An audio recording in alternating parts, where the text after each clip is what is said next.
to the bit.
Bonjour à toutes et à tous. L'équipe de France 2020 a un sujet qui lui tient très à cœur, l'Europe. En effet, nous sommes tous convaincus que l'avenir de la France passe par celui d'une Europe construite et forte, dont les partenaires jouent collectif et contribuent ensemble pour leur bien spécifique et commun à une mondialisation réussie.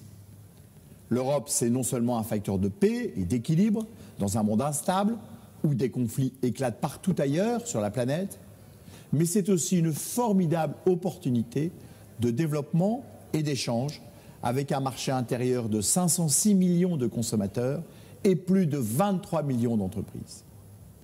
Comment passer à côté d'une telle aubaine? Pour que la France compte dans le monde en termes d'entreprises, en termes de normes génératrices de compétitivité, elle doit faire des alliances. Et l'Europe est l'espace légitime pour qu'elle les réalise et se renforce ainsi dans la mondialisation. Pour se développer et croître, les entreprises ont besoin d'investir. Et l'Europe leur offre un marché commun ouvert, de taille critique, à un niveau d'intégration unique dans le monde. Même s'il est imparfait, beaucoup de travail a déjà été accompli. Et nous sommes convaincus dans l'équipe France 2020 qu'il existera sous peu une Europe des entrepreneurs, offensive et compétitive, qui, par leur engagement, sauront créer un écosystème européen solidaire, fort et indépendant.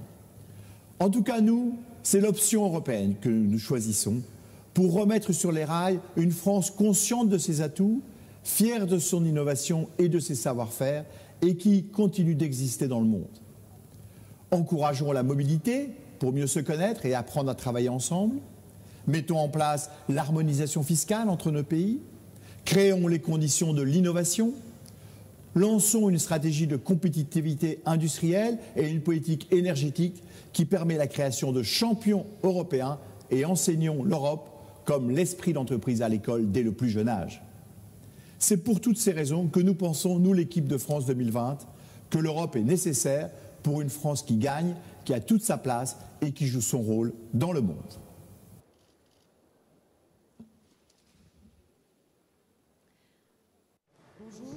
你们好，我们刚才在这个短片里边已经做了一点介绍。我们这一次会议一直持续到10。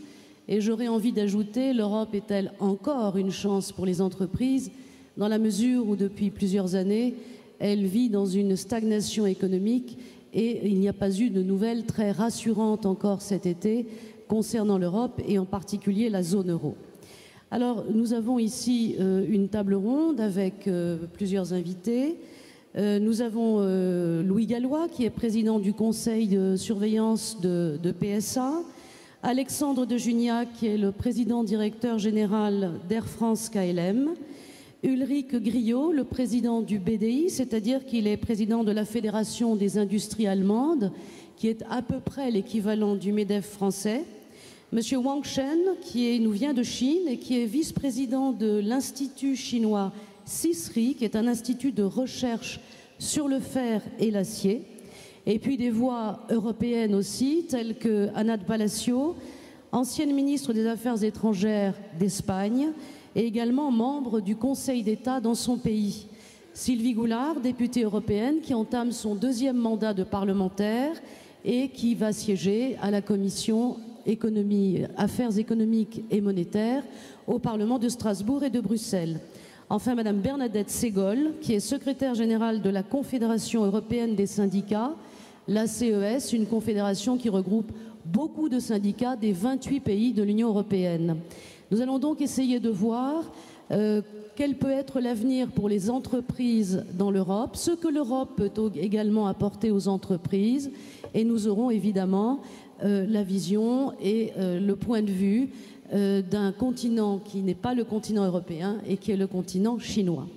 Avant de donner la parole aux invités, je voudrais simplement vous signaler que vous pouvez envoyer vos questions depuis votre navigateur Internet. Je pense que ça va être indiqué ici sur cet écran. Vous allez sur le site a2p.visembly.com. Ensuite, vous entrez le mot-clé qui est MEDEF 1 tout attaché et vous pouvez inscrire vos questions que je pourrai lire sur ce petit écran, cette tablette, et nous aurons de toute façon parole donnée à la salle à la fin de ce colloque. Alors, je vais d'abord interroger Monsieur Louis Gallois. Donc, cette question qui nous réunit, l'Europe est-elle une chance pour les entreprises? Merci beaucoup. En 5 minutes, on est obligatoirement un peu schématique, mais ce qui est intéressant, c'est qu'il y a un point d'interrogation.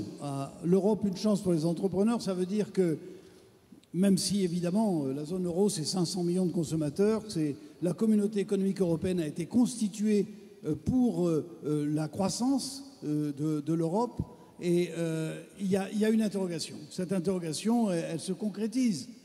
On entend dire qu'il n'y a pas de politique industrielle, absence de vision industrielle de l'Europe, qu'il n'y a pas d'Europe de l'énergie, que l'Europe c'est une pluie de règlements. Une grande partie d'ailleurs des règlements que nous stigmatisons en France viennent de l'Europe. La politique de la concurrence, extrêmement juridique, beaucoup plus juridique qu'économique, et très hégémonique sur les zones politiques. Une politique commerciale extérieure qui est jugée très souvent molle et tardive, on l'a vu sur un certain nombre de cas. Pas de politique monétaire européenne. D'ailleurs, M. Schäuble, dans un article, une interview aux Échos en juillet, avait indiqué qu'il ne fallait pas une politique monétaire extérieure. Donc, il y a une certaine théorisation de cela. 2 politiques échappent à la critique. La politique de soutien à la recherche, parce que les sommes en cause sont massives, et la politique du marché intérieur, qui a plutôt pas mal fonctionné. Alors, la question, c'est... est-ce que l'Europe est et comment faire de l'Europe une chance pour les entreprises, une chance pour les entrepreneurs? Alors, je crois qu'il y a 3 axes pour cela, et encore une fois, je suis très schématique. Le premier, c'est que l'Europe doit donner la priorité à la compétitivité.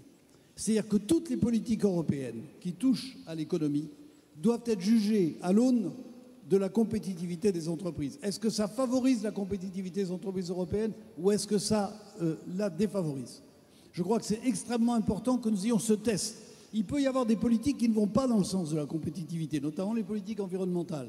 Mais à ce moment-là, il faut que ça soit assumé, il faut que ça soit clarifié et que l'on regarde comment on peut corriger les effets de ces politiques. Une Europe qui donne la priorité à la compétitivité, je voudrais donner 2 exemples. La politique de la concurrence, le régime des aides ou le régime des concentrations. Il faut que nous passions d'une conception juridique à une conception économique. Les entreprises européennes sont dans la mondialisation. Donc leur taille doit être jugée à l'aune du monde, pas plus à l'aune de l'Europe. Et les aides aussi doivent être calibrées en fonction de ce qui se fait dans les autres pays. Vous savez, j'ai été le patron d'Airbus, donc je sais ce que c'est que les aides que reçoit Boeing et la difficulté que nous avons à matcher ce type d'aide. Deuxième élément, la politique de l'énergie. La politique de l'énergie, d'abord, je crois qu'il faut dire que la politique d'énergie est extrêmement faible en Europe et surtout, elle est de plus en plus, je dirais, structurée par des considérations environnementales qui ne sont pas à rejeter. Mais je pense qu'il faut que cette structuration ne porte pas uniquement sur les politiques environnementales, mais également sur la politique de compétitivité. Nous avons besoin en Europe d'une énergie compétitive par rapport au reste du monde. Je ne voudrais pas ouvrir ici le débat des gaz de schiste. Europe qui donne la priorité à la compétitivité, c'est halte au déferlement réglementaire. On le stigmatise en France, à raison. Il existe aussi au niveau européen et nous devons être extrêmement vigilants sur le fait qu'il ne doit pas y avoir de déferlement réglementaire parce que c'est une source évidemment de difficultés pour les entreprises. Et enfin, il faudra un jour ou l'autre aller vers une certaine harmonisation sociale et fiscale en Europe. On ne peut pas avoir des régimes européens trop différents en matière fiscale et en matière sociale. Ça, c'est la première chose, une Europe qui donne la priorité à la compétitivité. La seconde, c'est une Europe qui donne la priorité à la croissance. Les entreprises ont besoin d'une dynamique de croissance. L'Europe est-elle une terre de croissance? La question est très actuelle, mais elle n'est pas nouvelle. Depuis 10 ans, l'Europe est avec le Japon la zone de plus faible croissance dans le monde. Depuis 10 ans, c'est-à-dire depuis avant la crise de 2008. Et je pense que ça doit nous interroger. L'Europe, zone de basse croissance dans le monde, c'est un handicap pour les entreprises. Chaque pays, évidemment, a ses responsabilités là-dedans. Les pays déficitaires ont leurs responsabilités et la France doit assumer les siennes dans la réduction de ses déficits, au rythme que permet d'ailleurs l'absence de croissance. L'absence de croissance freine, évidemment, le rythme de rétablissement des comptes. Mais je crois qu'on ne peut pas en faire l'économie. Pays excédentaires aussi. Alors, je ne voudrais pas me faire référence à Keynes, mais Keynes estimait que les pays excédentaires avaient autant de responsabilités que les pays déficitaires. Je laisserai M. Grillo sur ce point répondre. Mais je pense qu'il est extrêmement important que chaque pays prenne sa responsabilité, mais en même temps, nous voulons une Europe qui investit. Une Europe qui investit, l'Europe en tant que telle peut investir. Orienter l'épargne privée qui est massive en Europe, l'épargne privée est massive en Europe, est-elle suffisamment orientée vers l'appareil productif? En tout cas, pas en France. Les project bonds, est-ce que l'Europe peut utiliser une partie de sa capacité d'endettement pour des investissements qui, au taux actuel des emprunts, seront des investissements rentables? Réseau d'interconnexion, interconnexion électrique, très haut débit en Europe, ERTMS, le système de signalisation ferroviaire sur lequel il faut établir des standards européens, ce qui est extraordinairement coûteux. Je pense qu'il y a là de grands programmes qui aideraient à la compétitivité de l'Europe et soutiendraient la croissance européenne. Je pense qu'il faut multiplier par 2 la capacité de la BEI. La BEI actuellement est un peu trop frileuse et un peu trop dépendante de la protection de son AAA, ce que je respecte. Mais je pense qu'on peut avoir une BEI beaucoup plus entreprenante. Et enfin, soutien au crédit aux PME, c'est ce que s'apprête à faire la Banque centrale européenne. Deuxièmement, une Europe offensive. Une Europe offensive, c'est une Europe qui se bat sur le terrain extérieur. C'est-à-dire qui applique le principe de réciprocité. Lorsque des marchés publics ne sont pas ouverts aux entreprises européennes dans certains pays, eh bien on n'ouvre pas nos marchés publics aux entreprises de ces pays. Je pense que dans les négociations qui sont en cours avec les États-Unis, là aussi, il faut être offensif. Il y a des thèmes, les États-Unis ont une grande capacité à mettre l'accent sur les thèmes qui nous gênent. Il y en a quelques-uns qu'on pourrait également mettre en avant. Je parle à l'extraterritorialité de la justice américaine. Je parle des conditions d'autorisation des investissements étrangers aux États-Unis, des réglementations ITAR sur le contrôle des exportations. en tant qu'industriel, j'ai eu à affronter les difficultés massives que cela crée à un certain nombre d'entreprises. Et enfin, offensive sur l'euro. Alors, je crois que personne ne souhaite qu'il y ait un euro qui devienne une monnaie manipulée. Mais on ne peut pas se satisfaire d'une situation où l'euro serait la seule monnaie sur laquelle les politiques ne s'exprimeraient jamais. Je pense qu'il est extrêmement important qu'il y ait une politique de l'euro qui peut être une politique européenne, mais qui peut aussi être une politique que nous plaidons au niveau du G20, parce que je pense que le monde a besoin d'une remise à plat des accords de Bretton Woods pour trouver un équilibre qui fasse que l'arme monétaire ne soit pas utilisée comme elle l'est actuellement par un certain nombre de pays. Actuellement, vous savez, l'euro baisse. Mais à 1,32, il se situe quand même, 1,32 dollars pour 1 euro, il se situe assez sensiblement au-dessus des parités de pouvoir d'achat. Il crée un handicap pour la croissance de l'Europe. Enfin, je crois que la BCE, qui a fait de grands pas sous l'impulsion de M. Draghi, doit avoir une expression publique sur un certain nombre de sujets et promouvoir le débat au sein du G20 sur cette question de l'euro. Je crois aussi que la BCE réfléchit à la question de la déflation, c'est-à-dire de la désinflation en Europe, et la question que pose le fait que l'inflation est en train d'aller vers une inflation zéro en Europe, qui est une situation extraordinairement dangereuse parce qu'elle modifie toutes les anticipations économiques. Bref, une Europe qui sait ce qu'elle veut, une Europe qui joue la compétitivité dans la mondialisation, c'est-à-dire avec une vision mondiale des choses, une Europe qui joue la croissance en créant la confiance et en retrouvant le soutien des opinions publiques, parce que c'est une grande question. L'Europe doit retrouver le soutien des opinions publiques. C'est à ce prix que l'Europe redeviendra une terre de croissance pour les entreprises. Merci. Merci à vous, Louis Gallois. Vous êtes d'ailleurs applaudi. Et vous avez dressé un tableau assez général avec plusieurs thèmes sur lesquels nous aurons l'occasion de revenir. Je passe maintenant la parole à Alexandre de Juniac, président-directeur général d'Air France KLM. Oui, merci madame. Je ne vais pas ajouter grand-chose à ce qu'a dit Louis Gallois. 2-3 points peut-être. Moi, je vais prendre l'exemple du secteur où je viens, le transport aérien, pour vous parler de ce qui se fait en Europe. Le transport aérien, vous le connaissez, c'est un secteur qui est complètement libéralisé en Europe. Donc vous pouvez créer une compagnie partout. C'est d'ailleurs un problème pour nous parce qu'il y a des compagnies qui se créent tout le temps. Donc ça nous fait des concurrents qui apparaissent par-ci, par-là. C'est très facile de créer une compagnie aérienne en Europe et de la faire opérer. Donc on a un marché libre. Mais inversement, et c'est le paradoxe de l'Europe, vous avez quand même des frontières dans chaque pays européen pour son espace, pour le contrôle de son espace aérien. Comme si on avait aboli les frontières à terre. Vous pouvez aller à Bruxelles tranquillement. Mais alors en l'air, c'est tout à fait différent. Vous passez d'une zone de contrôle à l'autre qui est une zone nationale. C'est quand même assez paradoxal, vous avouerez. On aurait imaginé qu'on abolisse les frontières en l'air, ça paraissait assez naturel d'ailleurs, et qu'on ne les maintienne pas, et qu'on les maintienne plus longtemps sur la terre. Donc ça, premier paradoxe. Deuxième paradoxe, nous sommes un secteur dans lequel cette libéralisation a permis de créer des géants. Il y a 4-5 géants en Europe, il y a Air France KLM, il y a mon concurrent allemand, de la Lufthansa, mon concurrent anglais, enfin anglo-espagnol plutôt. Et puis il y a les 2 très grandes low cost que je recommande que vous ne preniez pas tous les jours, vous venez plutôt chez moi. Et on s'ingénie inversement après avoir permis la création de ces géants, qui a été permis par la libéralisation du marché. Je vous rappelle, nous avons été la première fusion transfrontière en Europe, puisque les compagnies aériennes sont contrôlées par les États. La première fusion transfrontière, c'est nous, c'est Air France KLM. On a créé un géant et maintenant on s'ingénie un petit peu, je trouve, à permettre ou à faire que ces géants soient menacés et ne puissent pas tenir leur place dans le monde. Je vous en donne 2 exemples.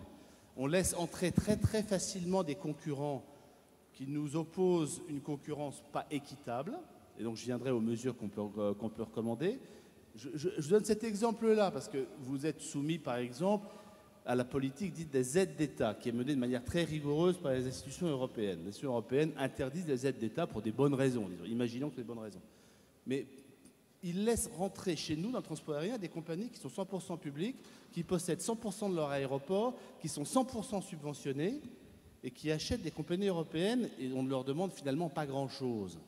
Je trouve ça quand même assez bizarre, si vous voulez, que nous, on nous demande tout un tas de choses, d'obligations, on nous restreigne, mais eux, non. Voilà, donc ça, c'est quand même, vous avouerez que c'est un paradoxe un petit peu étonnant. Donc c'est ce qui nous affaiblit, nous, les Européens. Troisième élément, on a des politiques d'infrastructure en Europe, et je dois dire que le transport aérien n'est pas mal traité.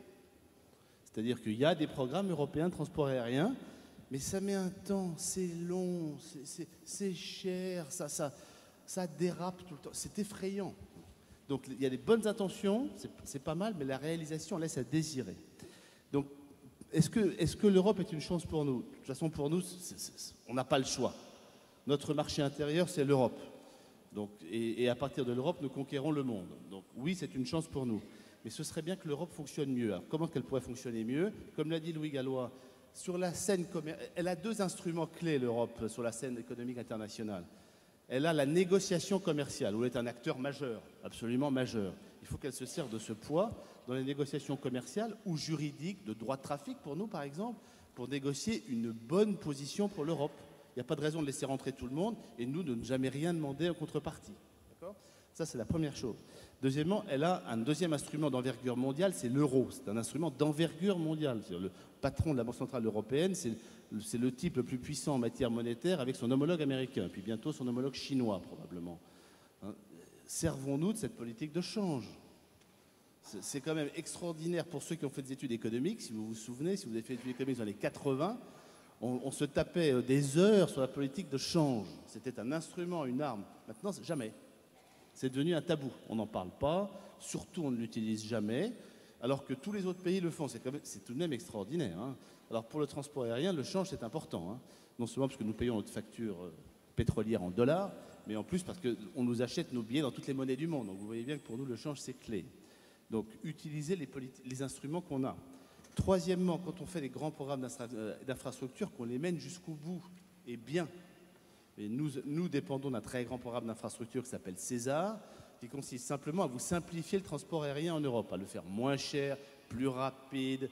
Non, vous voyez bien que c'est quand même pas idiot ce truc-là. Il faut essayer de les pousser jusqu'au bout. Jusqu'au bout.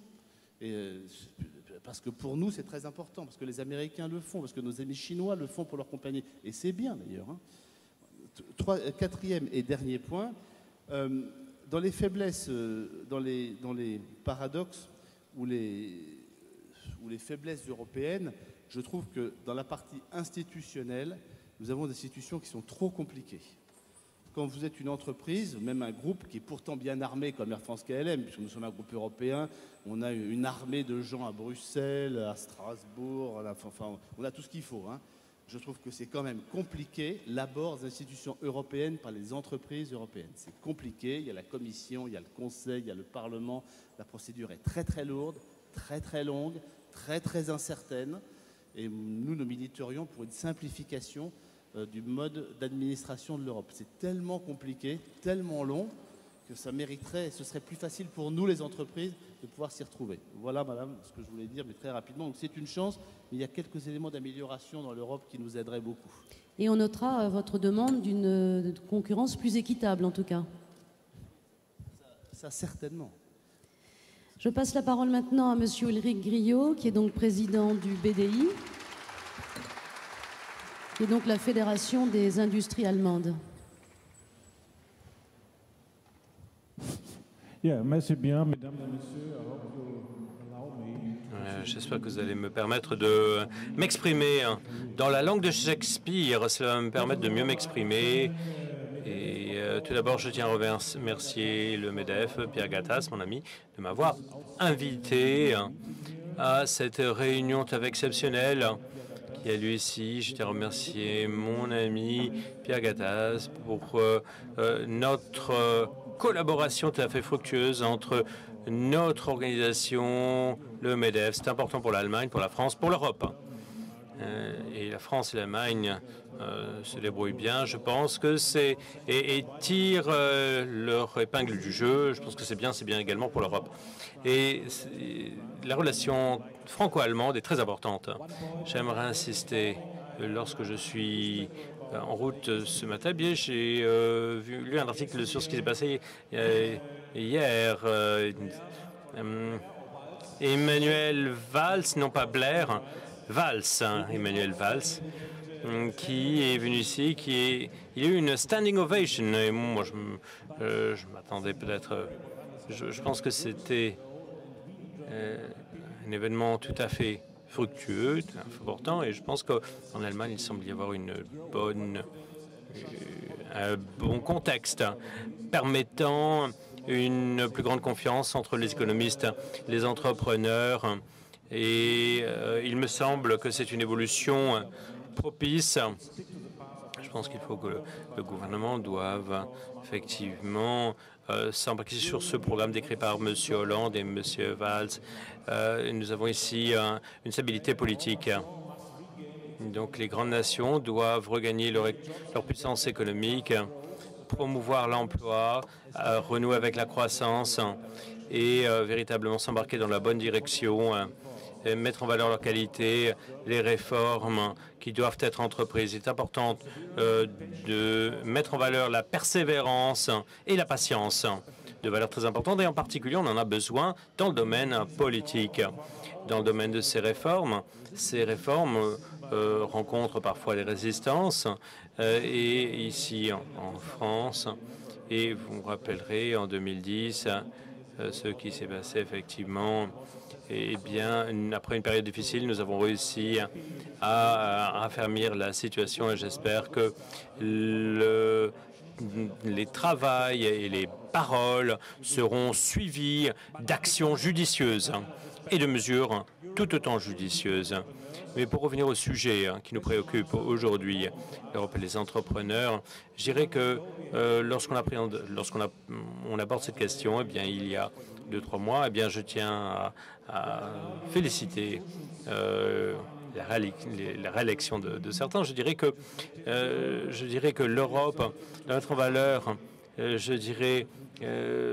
la synthèse de ces évolutions. On est arrivé à quoi jusqu'à présent en Europe? Eh bien, il y a des success stories, et tout le monde, eh bien, peut considérer que une réussite vaut ce qu'elle vaut. Nous avons ici un marché de 500 millions de consommateurs.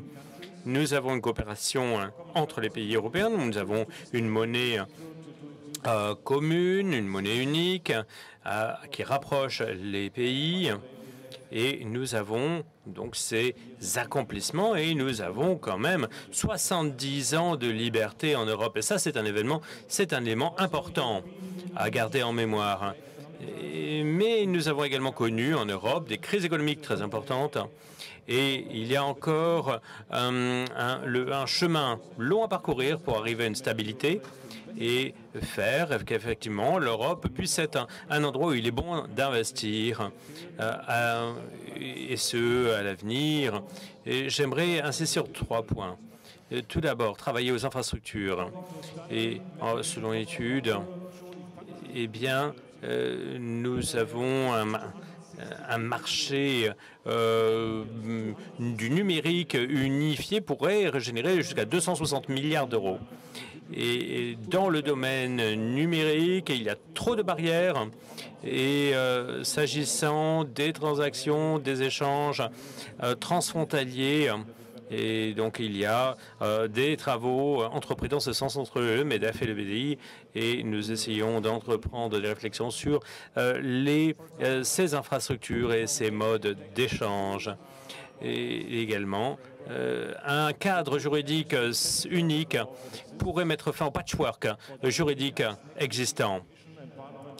Et nous allons demander à la Commission au Parlement d'aller de l'avant pour, au cours de ce mandat législatif à venir, de finaliser et de développer ces travaux sur ce point. Nous avons besoin également d'un marché intérieur de l'énergie intégré. Et avec, à l'heure actuelle, on est à 60, 50 milliards d'euros, mais on pourrait faire beaucoup plus.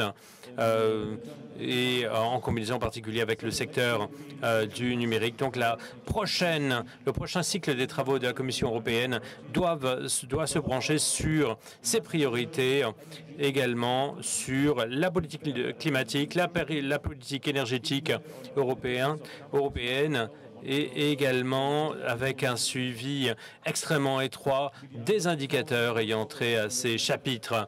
BDA est tout à fait disposé, et notamment dans la perspective de la conférence qui aura lieu à Paris en 2015, à travailler, à se rapprocher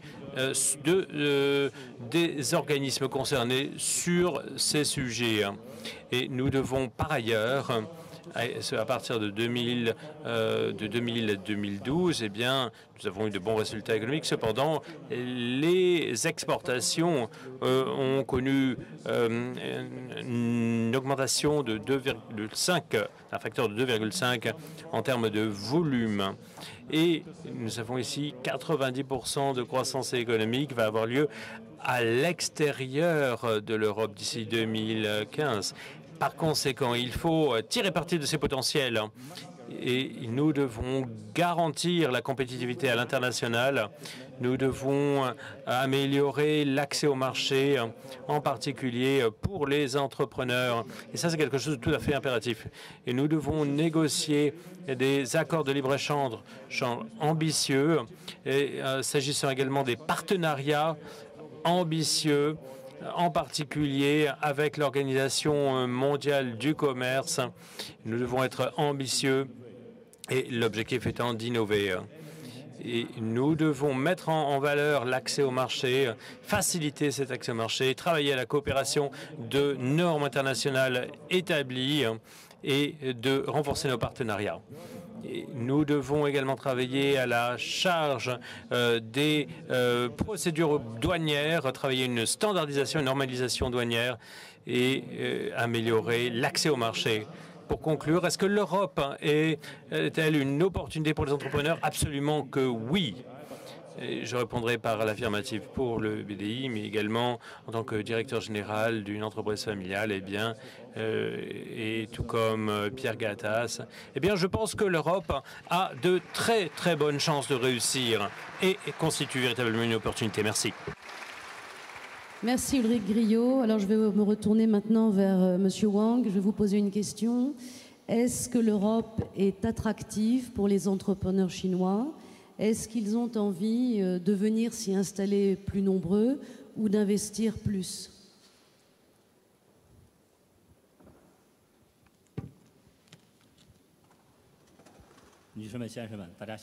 Mesdames, Messieurs, bon après-midi. Tout d'abord, je souhaiterais remercier le MEDEF de m'avoir invité à cette table ronde, cette conférence. L'économie chinoise est face à beaucoup de problèmes. Principalement, ces problèmes se manifestent par les éléments suivants. Premièrement, surcapacité de beaucoup de secteurs, surutilisation excessive des ressources. Prenons l'exemple du secteur sidérurgique que je représente. Il y a une surcapacité.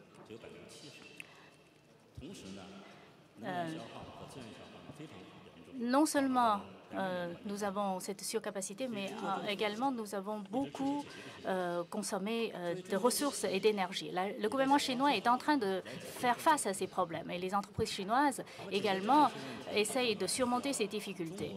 Pour ce faire, premièrement, il faut que les entreprises fassent des efforts, il faut que le gouvernement fasse des efforts également, mais en même temps, puisque les Européens ont des expériences avancées et des technologies de pointe, vous pouvez nous aider à résoudre ces problèmes.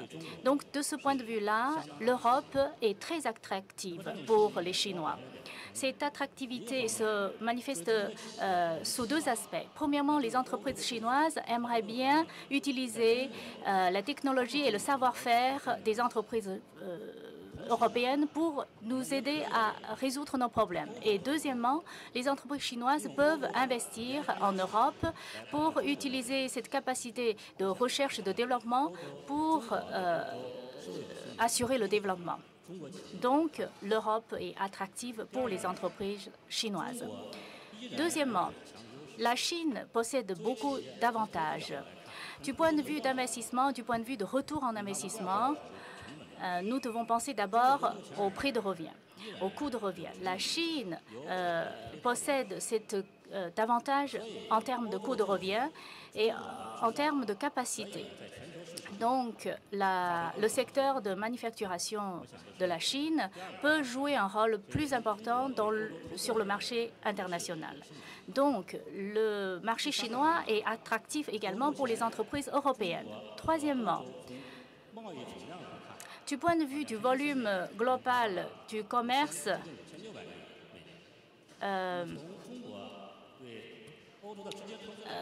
entre l'Europe et la Chine, en 2013, nous avons atteint 560 milliards de dollars. Donc, selon nos statistiques, les investissements directs chinois vont augmenter en Europe. Donc, du point de vue personnel, je pense que la coopération entre l'Europe et la Chine a de fortes potentialités. Merci. Merci à vous, M. Wang. Après les représentants de grands groupes ou d'organismes, nous allons maintenant passer la parole à Bernadette Ségol. Vous allez nous donner votre vision.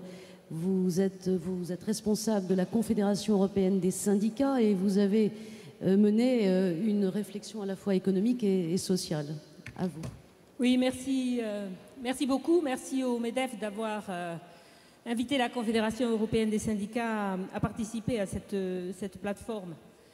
J'ai été étonnée du point d'interrogation. L'Europe, une chance pour les entreprises. Je pense que c'est assez évident que l'Europe est une chance pour les entreprises, que ce soit sur les questions de marché intérieur, même si il y a ça et là des plaintes ou des regrets que la concurrence ne soit pas aussi loyale que vous aimeriez qu'elle soit, et des plaintes et des regrets sur le fait que le marché intérieur des services n'est pas encore terminé. Je comprends, certes, que tout n'est pas fini, mais enfin, ce qui a été fait en Europe dans les dernières dizaines d'années est clairement favorable aux entreprises, clairement favorable à leur développement, clairement favorable à leurs objectifs. Vous comprendrez que la question pour la Confédération européenne des syndicats se pose un peu différemment. L'Europe est-elle une chance pour les travailleurs ? L'Europe est-elle une chance pour les citoyens et les citoyennes en général?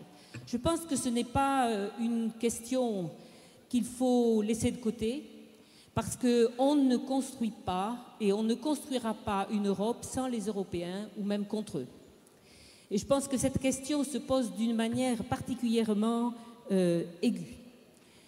Ce que nous avons vu, nous, comme Confédération européenne des syndicats ces dernières années, c'était que le développement du marché intérieur s'était fait avec une spirale sociale vers le bas, avec de la dérégulation sociale. Et je donne un exemple ou des exemples. Dans les dernières années, nous n'avons pas eu de programme social européen.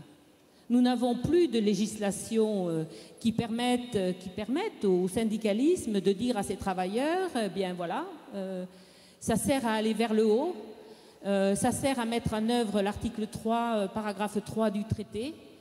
Ce que nous voyons, au contraire, c'est que les réponses qui ont été données à la crise que les politiciens et les économistes appellent pudiquement les ajustements ou la dévaluation interne, a sur les travailleurs et sur les gens des effets absolument dévastateurs. Augmentation de la pauvreté, augmentation des inégalités. Dans beaucoup de pays, un cycle vers le bas des salaires et une concurrence que nous appelons déloyale sur les salaires. Une concurrence aussi vers ce qui nous est très précieux, c'est la protection sociale, ce qui fait quand même que nous sommes enviés par beaucoup de pays dans le monde, notre capacité d'avoir une protection sociale pour chacun. Tout cela a été mis en question par les politiques qui ont été mises en place dans ces dernières années. Alors ces politiques, en général, on les qualifie de politiques d'austérité. En tout cas, au vu des populations et certainement au vu de nos membres, ces politiques n'ont pas marché. Ces politiques ont eu un effet négatif sur eux, sur leur vie quotidienne. J'entendais parler, je crois que c'est M. Gallois qui l'a dit, de trop de réglementation. Alors moi, je suis très inquiète parce qu'il y a dans les tiroirs de la Commission un programme qui s'appelle le programme REFIT et qui a pour objectif de supprimer un certain nombre de réglementations sociales qui ont été acquises avec difficulté. Je cite le congé parental. On estime que ça, c'est une réglementation qui est superflue et donc déréglementons. Je cite un certain nombre de réglementations sur la santé et la sécurité. Je cite les législations sur le travail intérimaire. Alors, vous comprenez que quand un dirigeant syndical ou une dirigeante syndicale va voir ses troupes, si je peux m'exprimer ainsi, et il ou elle n'a pas grand-chose dans sa poche. Qu'est-ce qu'on peut dire à ces travailleurs? Que vous apporte l'Europe? Que vous donne l'Europe? Alors, on a beaucoup discuté, et ici on en a parlé, du traité de libre-échange avec les États-Unis. Et je veux en dire un mot. La Confédération européenne des syndicats n'est absolument pas opposée au commerce dans un monde globalisé. Mais il faut que ce commerce soit juste et équitable. Et nous avons des conditions pour cela.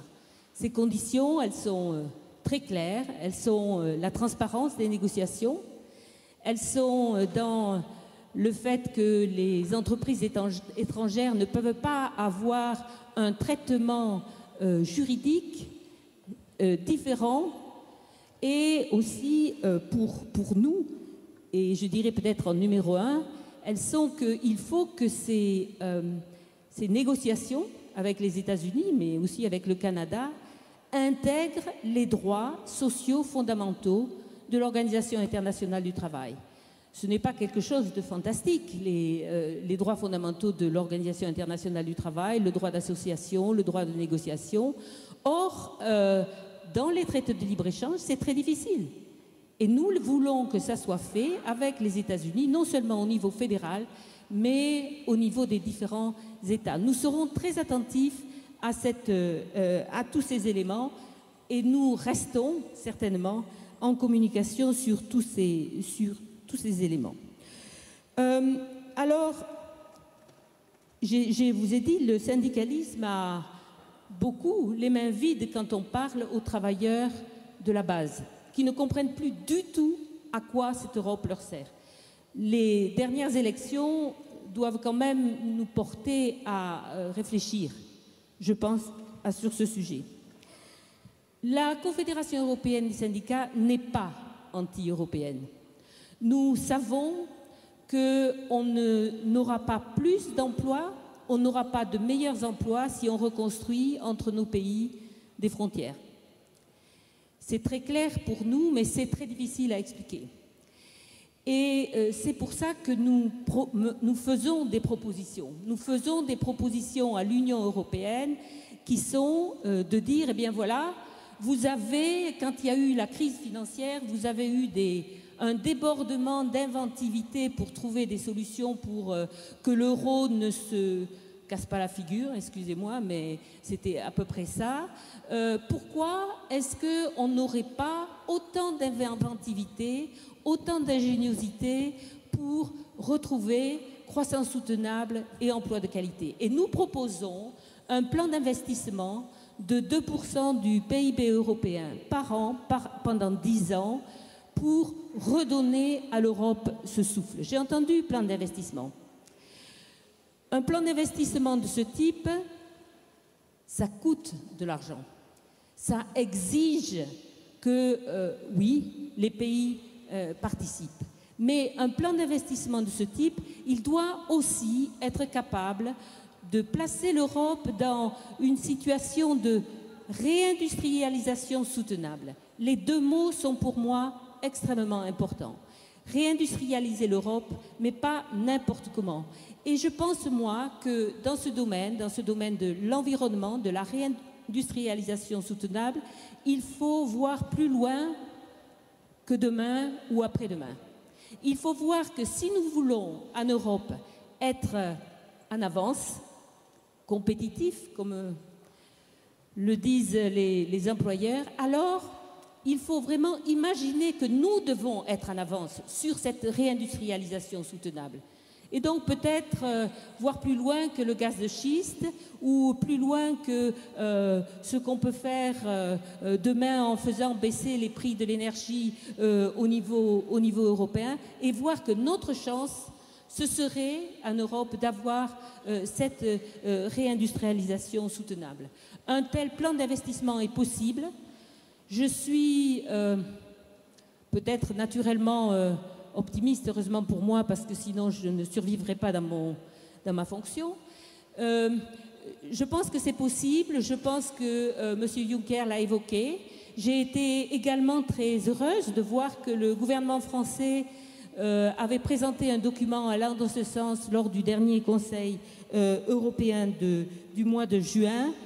Mais entre les mots et les actes, il y a très souvent une très grande distance.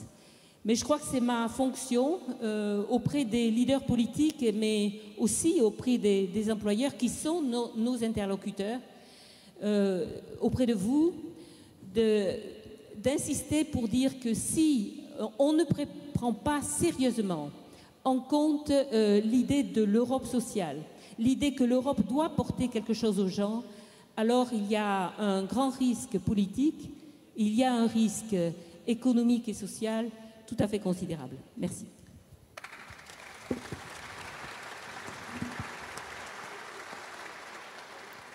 Merci Bernadette Ségol. Anna de Palacio, c'est maintenant votre tour. Je rappelle que vous avez été ministre espagnole des Affaires étrangères, que vous êtes actuellement membre du Conseil d'État et que vous en direz peut-être un mot tout à l'heure. Vous avez un regard européen sur les transports et les réseaux de transport. C'est à vous. Oui, j'ajouterais que moi je me considère fille de la République, dans ce sens que je suis le produit d'une grande institution qu'est le lycée français à l'étranger. Je voudrais faire quelques remarques sur les trois grands chantiers qui ont été bien abordés jusqu'à présent. C'est d'abord l'Europe telle qu'elle existe, et surtout le marché intérieur comme pôle de prospérité. C'est aussi une réflexion un peu sur l'euro et sur l'Europe dans le monde. Et je voudrais sous-tendre tout cela avec combien nous avons besoin d'une plus, je ne dirais pas une plus grande, mais une plus efficace présence française dans tous ces domaines. Alors, c'est vrai que l'Europe, pôle de prospérité, bien des choses ont été dites, et moi je suis tout à fait d'accord avec vous, Monsieur Gallois. J'ajouterais sur cette idée où en est l'Europe. L'Europe a une force normalisatrice qu'il ne faut pas oublier. Ça, elle déborde de l'Europe et elle va sur le monde. Et c'est quelque chose que nous devons conserver. Mais notre marché intérieur est beaucoup plus fragmenté qu'il ne semble. Ce n'est pas seulement, comme il a été mentionné, que nous n'en avons pas une communauté de l'énergie dont nous avons grand besoin, que notre numérique, toute l'économie numérique est très fragmentée, que c'est aussi vrai pour les services financiers. Et je me permets de dire quelque chose juste sur l'énergie. Sur l'énergie, il est difficile maintenant de voir une communauté énergétique surgir maintenant. Mais il faut au moins sur certains chantiers faire des progrès. notamment sur la question de la sécurité d'approvisionnement en Europe, parce que c'est vrai que nous avons des bouquets énergétiques très disparates, que nous avons des préférences très disparates, que nous avons même des ressources très disparates. Mais ce qui est vrai, c'est que nous faisons tous en commun face à la sécurité d'approvisionnement. Et là, maintenant, nous avons vu ce que l'Ukraine pourrait faire pour cette sécurité. Nous pourrions voir ce qu'une déstabilisation de l'Algérie pourrait faire pour l'Europe du Sud. Sur ce volet énergie, et en parlant en France, je veux dire un mot sur le nucléaire. Sur le nucléaire, nous avons laissé l'opinion publique européenne entre les mains des anti-nucléaires. Il faut reprendre ce chantier. Il faut reprendre ce chantier, ne pas accepter que l'opinion publique contraire au nucléaire est là. Et dire qu'on est pour ou contre le nucléaire, c'est absolument absurde. C'est le genre de débat auquel on a été amené par les anti-nucléaires. Ce n'est pas ça. On a besoin du nucléaire parce qu'on a besoin de baseload, d'électricité de base. Et en particulier en Europe, nous avons et je parle de l'Espagne, je pourrais parler de l'Allemagne, nous avons un déséquilibre énorme entre les énergies dites renouvelables, surtout vent, aussi solaire, mais ce n'est pas raisonnable, le débat tel qu'il est posé. Nous ne pouvons pas nous offrir la situation énergétique que nous avons. Je ne vais pas parler du numérique ni des services financiers. Je crois que sur le numérique, nous devrions revoir nos autorités nationales. Nos autorités nationales ont mis des bâtons dans les roues pour progresser dans un domaine où il faut progresser. Sur le côté finance, services financiers, là, c'est la fragmentation de réglementation nationale qu'il faut aborder et les gouvernements ont une grande responsabilité. Mais sur ce marché intérieur, je crois que nous avons très souvent une fausse image.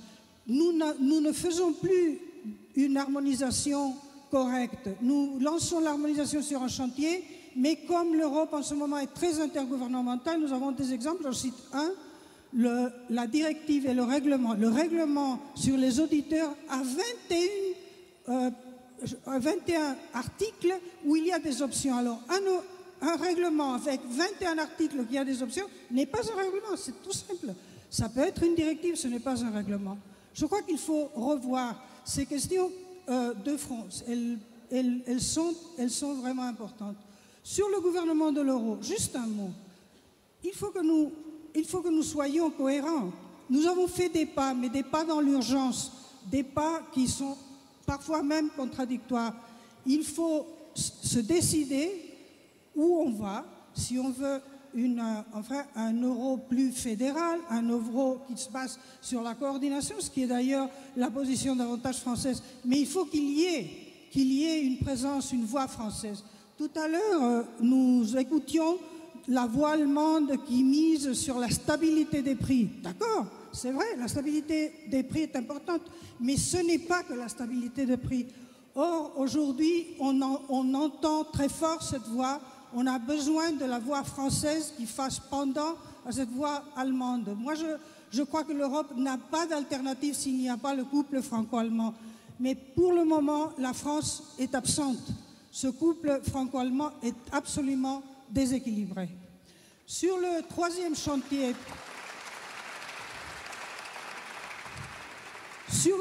chantier, la voix dans le monde. Bon, moi, je suis d'accord avec tout ce qui a été dit pour le moment.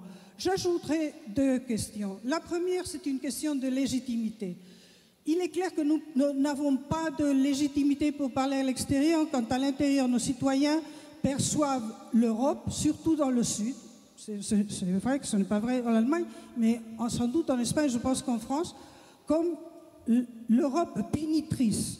Ça ne peut pas. Il faut revoir ces questions de légitimité. La légitimité de l'Europe a toujours été la prospérité. Et il faut revoir cette copie parce que notre voix n'a pas de force si nous n'y croyons pas. Et je prends l'autre versant sur cette idée que nous ne croyons pas en nous-mêmes. Et c'est probablement, et c'est mes propos, disons, mon propos final, c'est que nous, Européens, nous devons croire en nous-mêmes. Nous avons des atouts. La chancelière allemande disait l'Europe, c'est 3 chiffres, 7, 25, 50. D'accord, nous sommes 7% de la population et nous sommes 50% des charges sociales, enfin des politiques sociales. Nous devons revoir ça. Je crois que pour conserver l'essentiel de notre système, nous ne pouvons pas continuer à nous endetter et à endetter les générations futures. Ça ne va pas. Je pense que le discours de M. Valls hier ici a été une grande joie, pas seulement pour les Français, mais pour tous les Européens, pour tous ceux qui pensent qu'il faut une voix forte française. Donc, nous ne pouvons pas continuer en tant qu'Européens à penser que la prochaine génération va vivre moins bien que notre génération et que ça, c'est inexorable. Ce n'est pas vrai. Nous avons des atouts. Je disais, nous sommes 7, 50, mais nous sommes 25% du PIB mondial et nous sommes le plus grand marché. Alors, prenons avantage de tous les avantages que nous avons et allons de l'avant.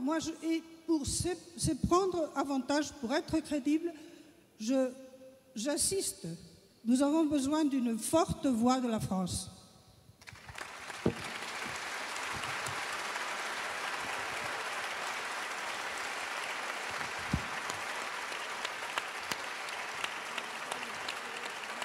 Merci Anna de Palacio.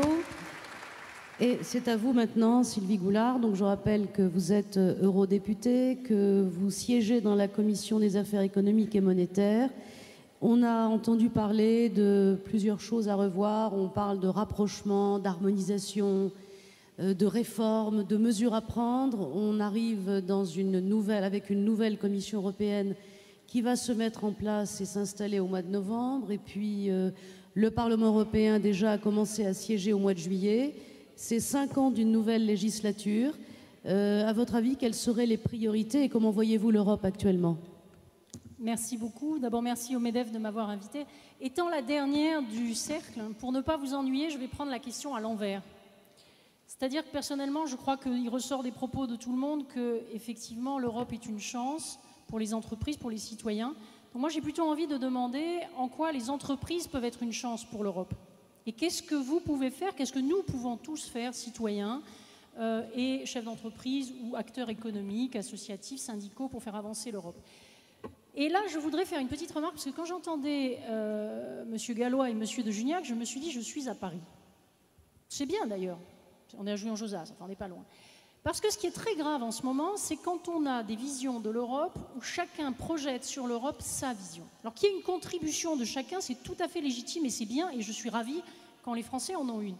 Mais ce sur quoi je voudrais vraiment attirer votre attention, c'est qu'il faut que nous fassions l'Europe avec les autres, avec les Espagnols, avec les Allemands, avec les nouveaux États membres. Et je rappelle quand même devant un public français que la manière dont une partie de la classe politique française passe son temps à revenir sur l'élargissement qui a donné à l'Europe une taille continentale et qui était une réalisation historique n'est pas toujours, à mon avis, de bon aloi. Donc, gardons à l'esprit dans cette discussion que chacun doit beaucoup apporter, mais qu'on doit le faire avec les autres.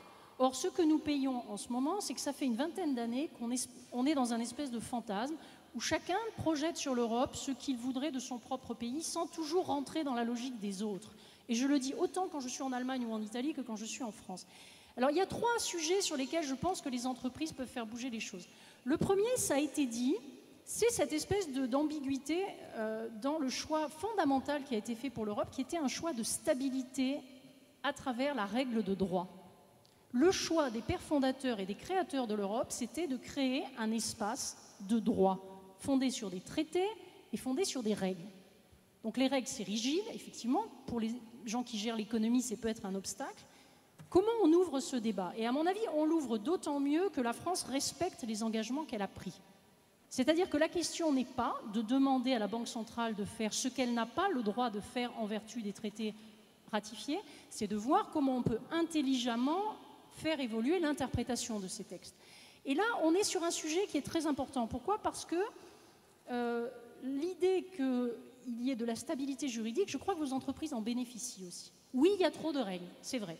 Mais il y en a tellement en France, on a tellement de collectivités locales, on a tellement de fonctionnaires nationaux, que franchement, qui d'ailleurs souvent rajoutent dans la transposition des directives, ou voire maintenant des règlements, une couche supplémentaire de contraintes. Mais là, vraiment, on a une question fondamentale. Si les Français ne veulent pas seulement d'une Europe par la règle rigide, est-ce qu'ils acceptent de faire un saut dans le partage de souveraineté? Parce que la seule alternative à la règle, c'est de partager le pouvoir avec des contrôles démocratiques. Or, malheureusement, historiquement, c'est le pays qui a refusé ce passage. On l'a refusé au moment de Maastricht. On n'a pas écouté M. Schäuble et Lammers. On va fêter lundi à Berlin les 20 ans de leur proposition. Ce sont les Français qui ont bloqué le traité constitutionnel, etc. Donc là, je dis vraiment, il y a une question fondamentale. Je n'ai pas la réponse. Soit on est dans un système de règles relativement rudimentaire, qui a ses mérites aussi, en termes de stabilité et de sûreté des investissements, notamment, et aussi de stabilité géopolitique. Et moi, je crois que si on peut saluer la décision des autorités françaises de cette semaine, c'est aussi d'avoir probablement sanctionné un ministre de la République qui s'était permis de s'en prendre au parti démocratiquement à la tête de l'Allemagne. Et ça, ce n'est pas une des choses qui fait partie du cadre juridique européen.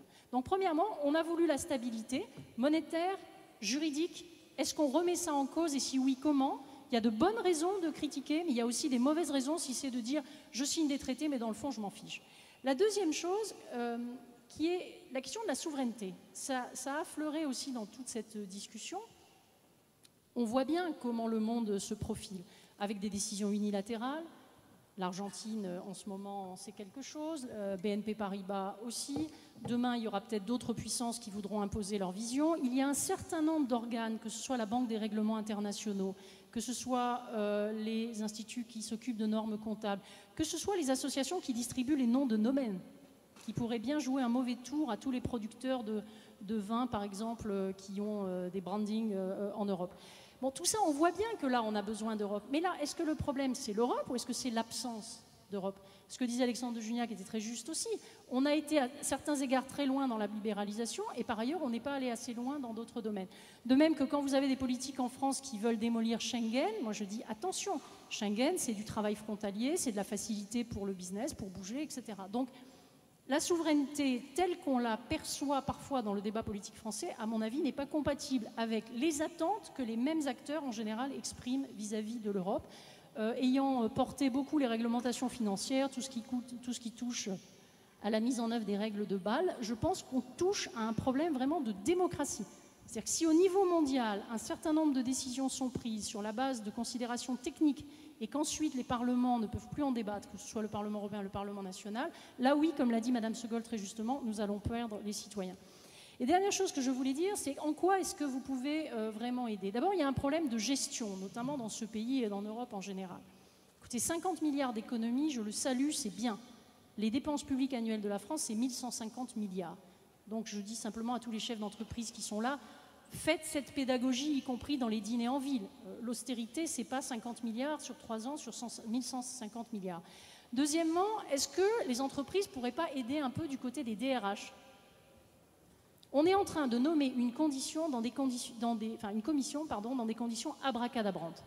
Le traité dit que la commission, c'est en quelque sorte l'équipe d'Europe en charge de l'intérêt commun, et chaque État membre se comporte comme s'il nommait à Bruxelles un ambassadeur. Un ambassadeur national choisi pour des raisons nationales et qui devrait dans l'équipe s'intégrer, on ne sait pas très bien comment, sans aucun respect d'ailleurs de la diversité, de la parité, etc. Si on continue comme ça, on n'aura pas la meilleure équipe d'Europe possible. On aura une succession de représentants nationaux qui dénaturent la Commission. Or, nous avons besoin, comme vous l'avez dit très justement, d'une Commission européenne qui est capable de réfléchir sur la politique de concurrence, de mener les négociations commerciales de manière intelligente et offensive, etc., etc. Donc sur tous ces sujets, je crois que le monde de l'entreprise a même un savoir-faire. Il y a des DRH qui savent mettre en œuvre de la diversité. D'ailleurs, by the way, ne vous faites pas avoir parce que ce sont les gouvernements qui vous imposent des femmes dans les conseils d'administration qui s'en affranchissent lorsque eux nomment les commissaires. Donc moi, à votre place, je ne me laisserai pas faire complètement. Donc je m'arrête là. Dernière chose, expliquer, c'est valable seulement pour la France, et après la manière dont Mme de Palacio va parler français ou M. Grill en anglais, c'est vraiment très franco-français. Mais expliquez-leur aussi que si on veut avoir de l'influence à Bruxelles, c'est pas mal d'envoyer des députés européens qui bossent et qui n'ont pas été choisis pour de mauvaises raisons. Et c'est pas mal aussi qu'ils parlent les langues étrangères.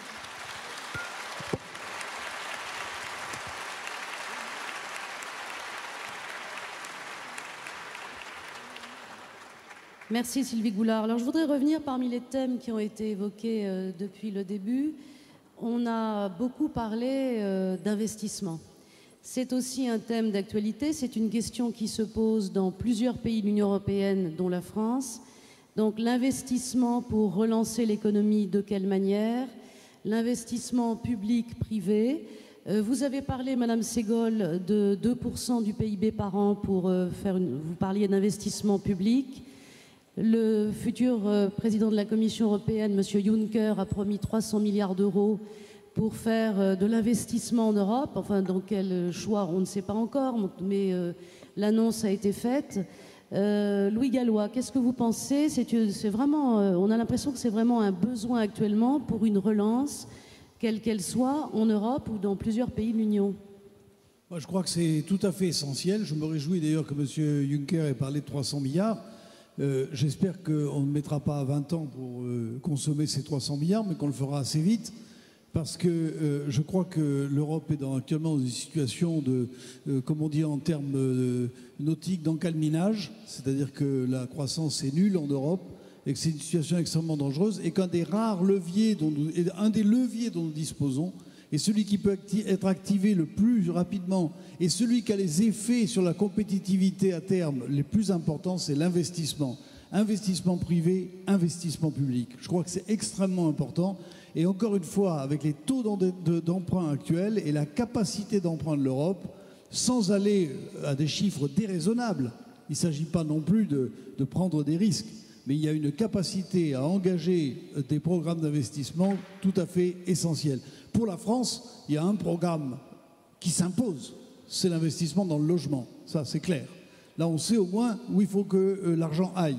Dans le logement, parce que c'est à la fois ça correspond à un besoin, deuxièmement ça correspond à de la création d'emplois, et troisièmement c'est un des rares domaines où ça ne générera pas trop d'importations pour la France. Donc je crois que l'investissement c'est tout à fait essentiel. Je voudrais dire un mot sur la stabilité des prix. La stabilité des prix c'est bien, la stagnation des prix ce n'est pas bien. Et le fait que l'Europe aille vers une croissance zéro des prix, c'est le risque de nous retrouver dans la situation du Japon à la fin des années 90, avec des anticipations des acteurs économiques qui sont toujours d'attendre que les prix baissent. Et c'est un facteur de stagnation économique absolument majeur. Et je crois d'ailleurs que la Banque Centrale Européenne est attentive à ce sujet, mais il va falloir passer probablement à l'action. Merci. Ulrich Griot, un mot sur l'investissement nécessaire, à la fois en Europe ou dans plusieurs pays européens. Je pense qu'on est tout à fait d'accord. Il nous faut insister sur les investissements, également en Allemagne. On ne sait pas encore trop comment, on n'est pas tout à fait d'accord quant à la manière de financer l'investissement par le déficit étatique, ou peut-être développer plus avant des partenariats mixtes, publics, privés. Et puis, il y a des flux financiers extrêmement importants. Nous avons besoin d'une structuration des investissements, on peut le voir également quant à la manière dont se comportent les taux de change de nos jours. Donc l'investissement est essentiel. Et nous avons ici des organisations financières très importantes. Nous avons des programmes mis en œuvre également par des industriels, là encore dans le cadre de ces partenariats, et c'est extrêmement important pour l'Europe, je pense, tout ça. Merci. Alors je me tourne vers Madame Segol.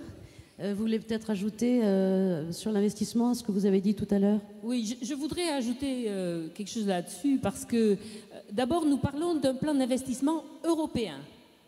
Un plan d'investissement européen, ça veut dire que peut-être tout ne reviendra pas à partie égale dans chaque pays. Ensuite, j'entends, il ne faut pas augmenter le déficit public. Alors, moi, je dis une chose. Nous sommes très clairs à la Confédération européenne des syndicats. Oui, il faut revenir à des finances saines, à un déficit public soutenable et à une dette qui baisse. Donc, nous n'avons pas trop d'état d'âme là-dessus. Mais ce que nous voyons, c'est que tout ce qui a été fait n'a pas amené à ce résultat. C'est quand même, on peut pas vraiment échapper à ça. Et quand vous allez dire aux Irlandais, eh bien voilà, oui, on a sauvé vos banques et vous êtes passé d'une dette publique de, je crois que c'était 40% à 120%, mais vous savez, pour sauver l'emploi, on ne peut pas du tout faire augmenter le déficit public ou la dette publique. Ce n'est pas compréhensible par les gens. Ce n'est pas compréhensible. D'une part, ils voient que ce qui a été fait les a desservis, a été contre leur intérêt, et d'un autre côté, on leur dit, oui, ce qu'on a fait pour sauver le système financier, on ne peut pas le faire pour faire redémarrer la croissance soutenable et l'emploi. Et ça, franchement, les gens l'ont compris. Même s'ils ne sont pas je ne sais pas si on dit des agrégés ou des diplômés de HEC ou de grands économistes, ils ont tous compris le système. Ils ont compris que ceux qui avaient payé, c'était ceux qui n'avaient pas fait grand-chose pour qu'il y ait ces problèmes-là. Donc moi, je dis, OK, nous on fait une proposition, plan d'investissement, on peut discuter comment, combien, quel rôle de la Banque européenne d'investissement, est-ce qu'on devrait avoir un fonds européen pour ça, on peut discuter, mais il faut faire. Et il faut montrer qu'on a un objectif d'emploi de qualité. Je crois que l'argument du déficit public est un bel argument, mais méfions-nous de la manière dont il est manié, parce que ça revient comme un boomerang. Merci. Je me tourne vers Monsieur Wang. Depuis le début de la crise, les Chinois ont quand même investi dans l'Union européenne. Je pense par exemple à la Grèce ou même en Italie. Est-ce que vous sentez en Chine, de la part des entrepreneurs, l'envie d'investir davantage en Europe et rapidement, tout de suite, en ce moment? Est-ce que la question se pose?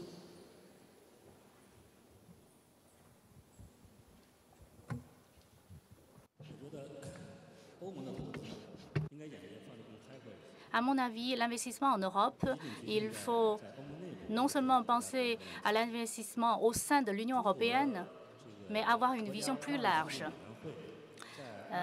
En Chine, l'administration chinoise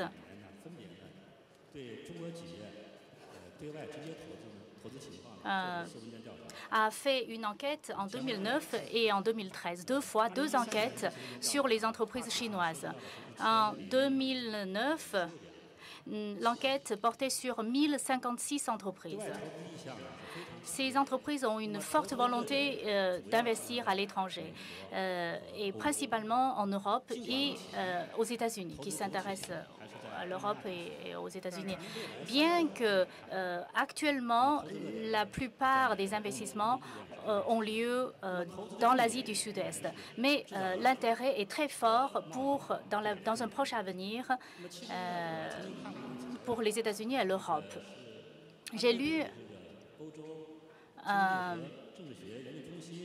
article rédigé par un économiste européen qui pense que si l'Europe peut déréglementer davantage le marché européen, les investissements chinois en Europe vont augmenter de 250 milliards de dollars. Donc je pense que les Chinois s'intéressent beaucoup au marché européen pour l'investissement. Merci. Merci. C'est aussi un appel nouveau à la déréglementation. Alors il y a aussi un autre point sur lesquels on parle d'activité, de relance, d'ouverture des marchés. Ce sont ces accords de libre-échange que l'Union européenne est en train de conclure. Elle en a déjà conclu un certain nombre, notamment avec la Corée du Sud. Le Canada, c'est pratiquement terminé. Plusieurs sont en discussion avec des pays d'Amérique latine. L'Inde est intéressée. Et il y a le fameux TTIP, ce traité de libre-échange qui est actuellement en négociation avec les États-Unis. Ce n'est pas terminé, mais est-ce que cela peut arriver à fournir une opportunité et une chance pour les entreprises européennes, ces accords de libre-échange, en particulier le TTIP qui est à l'ordre du jour? Je commence par vous de nouveau, Louis Gallois. Ma seule remarque, c'est que nous ne connaissons pas le mandat de la Commission. Donc il est très très difficile de se prononcer sur cette négociation. Nous ne savons pas quel est le mandat de la Commission et vous savez qu'il y a actuellement un débat. Il est peut-être utile qu'il y ait un secret, j'en sais rien. Mais ça ne rend pas les choses faciles pour savoir exactement si ce traité va déboucher sur des choses bénéfiques et dans quelle mesure. Nous attendons de connaître le mandat de la Commission dans ce domaine. Anna Palacio. Écoutez, je pense qu'il faut partir d'un constat, c'est que Doha est mort. Et Modi, le Premier ministre indien, a enfoncé le dernier clou. Alors, il faut se rendre à l'évidence que dans le futur, nous devons jouer avec ces grands accords régionaux dans le TTIP et dans le Trans-Pacific Partnership, qui est aussi un sujet très important. Et dès que nous partons de cette base, il faut quand même réfléchir de ne pas faire l'erreur de penser que le TTIP est un sujet purement technique sur la chlorine des poulets ou les OGM. C'est un sujet géostratégique, c'est faire prévaloir des standards de normalisation internationale qui jusqu'à présent nous avons réussi à avoir une énorme influence, mais ce n'est pas dit que ce sera dans le futur.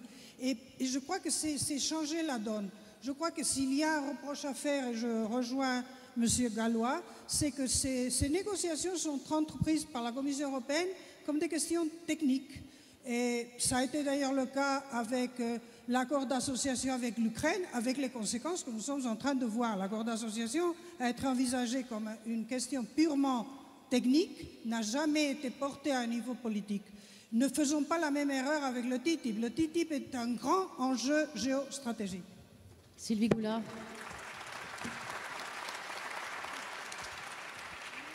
Oui, alors bon, je ne veux pas défendre bêtement tout ce qui est fait à Bruxelles, etc. Mais un petit rappel. La Commission reçoit son mandat des ministres nationaux du commerce extérieur. Que font les parlements nationaux dans cette affaire? Le Parlement européen a pris une position. D'ailleurs, M. Gallois, rassurez-vous, le mandat est sur Internet. Hein. Donc, si. Le mandat... Non, mais alors, est-ce qu'il faut... Alors ça, c'est une bonne question. Moi, j'ai été au Quai d'Orsay au début de ma carrière. Est-ce qu'on n'a jamais reproché aux diplomates français d'engager une négociation sans abattre leurs cartes avant de commencer? Enfin, on dit tout le temps que l'Europe est naïve, mais alors là, sur ce coup-là, on serait super naïf. Madame Goulard, je ne critique pas, je dis seulement que je ne peux pas me prononcer en connaissance de cause. C'est la seule chose que je dis. Peut-être que c'est ce qu'il faut, qu'il y ait un secret de la négociation. Mais il se trouve que je ne peux pas me prononcer sur cet accord et que je pense que l'opinion publique ne peut pas se prononcer, ne s'intéresse pas à cette affaire alors qu'elle est majeure, parce qu'on ne connaît pas le mandat précis de la Commission. Alors rassurez-vous, parce que pendant la campagne pour les affaires européennes, on y a eu droit tous les jours, et c'est légitime, l'opinion publique s'y intéresse. La vraie difficulté, c'est qu'elle s'y intéresse avec une information qui est souvent parcellaire, souvent fantasmagorique, parce qu'en France, notamment, quand on commence à mettre les États-Unis, c'est très facile de faire peur aux gens. Donc je suis d'accord avec vous sur le fait qu'il faut trouver le bon équilibre et qu'il faut trouver les bonnes procédures. Mais par exemple, au Parlement européen, il y a une commission qui va suivre ça, dans laquelle certains députés seront habilités, comme on est habilité avec du secret défense, etc., à avoir accès à certains documents. Ce qui est vrai, là, encore une fois, c'est qu'on essaye de régler par un texte de droit, qui est un traité, des choix de société.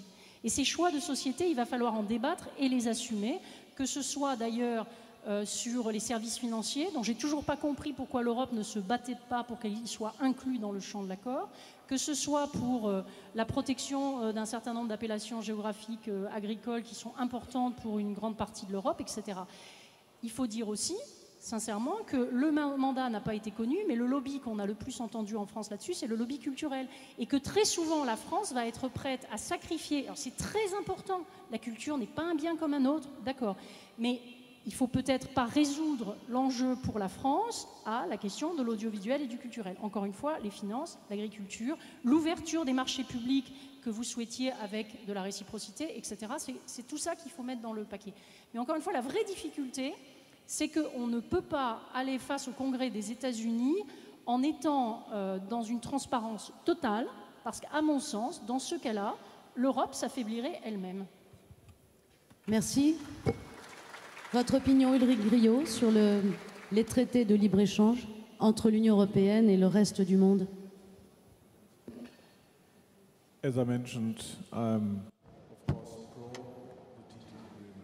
Alors, s'agissant de l'accord, bien évidemment, je suis pro-accord TTP, mais pour nous, nous avons besoin de plus de confiance, une plus grande confiance. Alors, il faut négocier, pour arriver à cette confiance, il faut négocier avec plus de transparence. Nous devons faire montre de transparence. Et on ne peut pas dire, on est contre TTIP. Et c'est parce qu'il n'y a pas de transparence. Il faut qu'il y ait une plus grande transparence. Et à ce moment-là, lorsque l'ensemble des éléments sera connu, on peut prendre position et prendre part aux négociations. Merci. Monsieur Juniac, peut-être voulez-vous exprimer? Moi, je n'ai pas sur le fond. Ce que je vois, c'est que quand le TTIP a été présenté par les États-Unis aux partenaires européens, ça a été fait par le secrétaire d'État américain. C'est lui qui est venu lui-même dans chaque capitale européenne, en Allemagne, en France, en Espagne, pour présenter le traité, son importance, pour en être l'avocat. Moi, ce que je veux, c'est que l'Europe le fasse proprement, au bon niveau, avec les bonnes personnes. Parce que eux, je peux vous dire qu'en face, ils sont pros. Ils étaient une équipe, ils étaient 130, je crois. On n'en était qu'au préliminaire, je précise. Ce n'était pas l'équipe de négo, c'était l'équipe de lobbying. Oui, donc voilà, que ce soit bien négocié par des gens bien, au bon niveau, ça me va bien. Vous êtes aussi prudente, Bernadette Segol? D'abord, je dirais que un accord avec les États-Unis, je suis tout à fait convaincue que c'est potentiellement un accord très important pour le commerce mondial. Et c'est pour ça que nous voulons que ce soit un accord modèle. Un accord sur lequel on pourrait baser d'autres accords. Et c'est pour ça que nous avons un certain nombre de points de rupture. Ces points de rupture, je les ai exprimés. Il y a la transparence, il y a les mécanismes de règlement des conflits, il y a l'intégration des droits sociaux fondamentaux et leur mise en œuvre dans ces accords. Tout ça, et l'exclusion des services publics. Tout ça, pour nous, ce sont des points d'ancrage. Et je suis d'accord aussi avec vous pour dire que dans l'opinion publique, les négociations avec les États-Unis et chez les travailleurs aussi sont perçues comme une autre entreprise de déréglementation, une entreprise supplémentaire. Je vous donne un exemple. C'est l'ambassadeur des États-Unis lui-même auprès de l'Union européenne qui a dit voilà, eh bien, il faut développer ce programme qui s'appelle REFIT dans l'Union européenne, qui est un programme de déréglementation. Alors comment voulez-vous qu'après on puisse connecter les gens avec de telles initiatives si ce qui est dit et ce qui est fait est effectivement une tentative pour déréglementer, y compris déréglementer le social. Donc nous sommes partie prenante de discussion. La Confédération européenne des syndicats a accepté d'être dans un comité consultatif. Nous ne savons pas grand-chose, mais nous y sommes. Mais il y a des conditions très strictes. Et je dois vous dire très clairement que de grandes confédérations syndicales européennes discutent de la question et en discutent avec...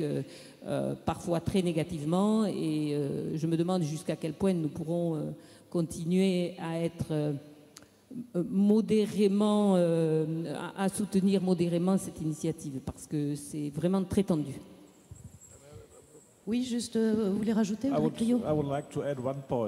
J'aimerais rajouter un point. Bien évidemment, nous devons prendre en compte sérieusement les pour et les contre. Mais le TTIP a un potentiel de croissance importante. Nous avons ici, cela pourrait créer des centaines de milliers de nouveaux emplois, donc sans investissement, ou, comme on l'a dit, où il faut faire de grands investissements pour renforcer notre économie. Il faut prendre les TTIP très, très au sérieux, parce que c'est peut-être un pas très important à suivre pour l'économie européenne. Alors, je voudrais votre regard, Monsieur Wang, parce qu'on prête aux Européens et aux Américains à travers ce TTIP l'intention de faire une normalisation mondiale. Et d'ailleurs, vous en avez touché un mot tout à l'heure, Anat Palacio. Comment voit-on de Chine la mise en place de ces accords commerciaux et notamment transatlantiques, puisque ça porte sur... c'est un accord qui aura, s'il aboutit, qui sera extrêmement important sur le commerce mondial. Mais sur cette normalisation mondiale voulue par les deux parties, Union européenne et États-Unis, est-ce que vous avez une idée là-dessus, un point de vue ?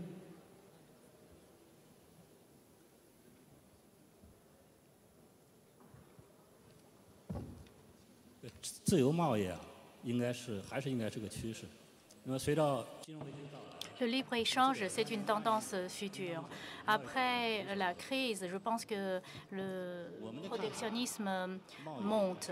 À notre avis, il faut libéraliser le commerce. Ça, c'est une détermination. Je vous remercie. Donc on arrive maintenant dans les temps pour passer aux questions du public et de la salle. Il y en a un certain nombre sur l'écran qui sont arrivés par le système Visambly. Mais je vais d'abord poser une question demandée, si quelqu'un peut poser une question orale, sans être trop long. S'il y a une personne qui est prête à poser la question oralement.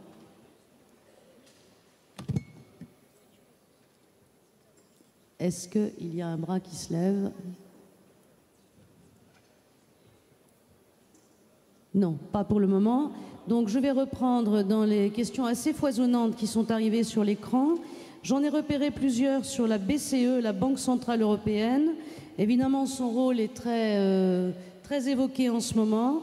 D'ailleurs, il va y avoir une réunion des gouverneurs de la Banque Centrale Européenne à Francfort la semaine prochaine et on se demande ce qu'ils vont nous annoncer après les déclarations de Mario Draghi dans le courant de l'été.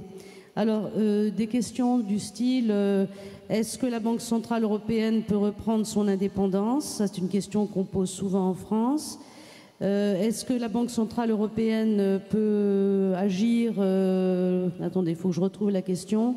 Peut-elle agir bientôt? Enfin, peut-être d'abord, je pourrais me retourner vers Sylvie Goulard, la Banque Centrale Européenne, dans le contexte économique actuel, ne l'oublions pas, et de croissance nulle. Bon, d'abord, peut-être pour rebondir sur ce que vous avez dit tout à l'heure, le mandat de la Banque centrale, enfin tel qu'il est toujours interprété en termes d'inflation, c'est de viser un objectif d'inflation proche de 2% et en dessous de 2%, comme dit la Doxa. Voilà. Non, M. Draghi l'a redit. Et là, je me permets d'ajouter une petite chose, c'est que le Parlement européen a tous les trimestres une audition de 3 heures avec le président de la Banque centrale européenne, qui n'est certes pas le contrôle dont certains rêvent. Personnellement, moi, je pense qu'il est bien qu'elle soit indépendante, mais qui permet un véritable échange. Et sur la déflation, la séance que nous avions eue au mois de juillet avait été très fournie là-dessus, étant entendu que l'une des difficultés pour la Banque centrale européenne, ça revient au point que j'ai fait au début de mon truc, c'est d'avoir une vision de la zone euro comme un tout. C'est-à-dire que quand vous calculez une moyenne, vous avez à affronter des taux d'inflation qui sont très différents selon les pays, et notamment l'Allemagne et l'Europe du Nord par rapport à l'Europe du Sud. Et évidemment, la BCE doit trouver un moyen de rester dans le cadre de son mandat, d'agir efficacement et que ce soit efficace sur des pays qui se trouvent dans des situations qui sont objectivement très différentes. Donc encore une fois, moi je pense qu'en France, on a un peu tort de tout le temps reposer la question, je dirais, juridique de la nature de la Banque centrale. Nous avons fait l'euro avec un certain nombre de pays, dont l'Allemagne, qui a cédé le Deutsche Mark en contrepartie d'un certain nombre d'engagements sur la Banque centrale. Donc ça, c'est le cadre, il est posé. Après, à l'intérieur de ce cadre, on a bien vu pendant la crise, sous l'impulsion de Jean-Claude Trichet, d'abord dans une première phase, et sous l'impulsion de Mario Draghi, qu'il y a un certain nombre d'évolutions. Encore une fois, là, c'est typiquement le genre de sujet sur lequel, selon le pays dans lequel vous vous trouvez, le public va réagir extrêmement différemment. Je laisse à M. Grillo le soin éventuellement de compléter. Vous voulez compléter?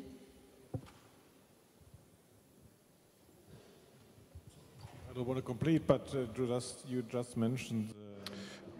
Vous venez de mentionner la BCE. Je pense que cela devrait être parfaitement neutre. Et évidemment, il y a la question du change dollar-euro. Le marché doit donner la réponse, personne d'autre. Avec un dollar fort et un euro plus faible, évidemment, la situation serait meilleure. Mais voilà, on ne peut demander à personne de diriger cette affaire-là. Ça doit se faire sur le marché. Et voilà, l'économie suisse est très saine, avec une monnaie forte. Et on voit que une monnaie forte depuis 20 ans n'empêche pas d'être une économie forte. Je reprends ce qu'a dit Mme Goulard sur la diversité des économies européennes. Et ce que vient de dire M. Grillo sur l'euro fort, c'est une zone euro forte. Le problème, c'est que nous n'avons pas d'homogénéité de la zone euro. Et je l'ai dit dans le rapport que j'ai commis en 2012, l'euro fort renforce les forts et affaiblit les faibles. C'est ça la question. Et donc nous avons à trouver le réglage qui permet, premièrement, à l'inflation de se trouver là où M. Trichet et M. Draghi souhaitent qu'elle soit, c'est-à-dire à près de 2%, en dessous de 2%. Ce serait déjà un premier pas. Je vous rappelle qu'aux États-Unis, le guideline, c'est-à-dire la ligne directrice, c'est plutôt 3%. Et nous nous trouvons actuellement à 0% pratiquement, 0,2, 0,3. Ce qui fait qu'il est impossible que les dettes diminuent parce qu'il n'y a rien qui alimente, qui permet de les réduire. Ça veut dire que les anticipations des acteurs économiques sont négatives. Et je pense que ça pèse très lourd. Et deuxièmement, ça pèse aussi sur le niveau de l'euro.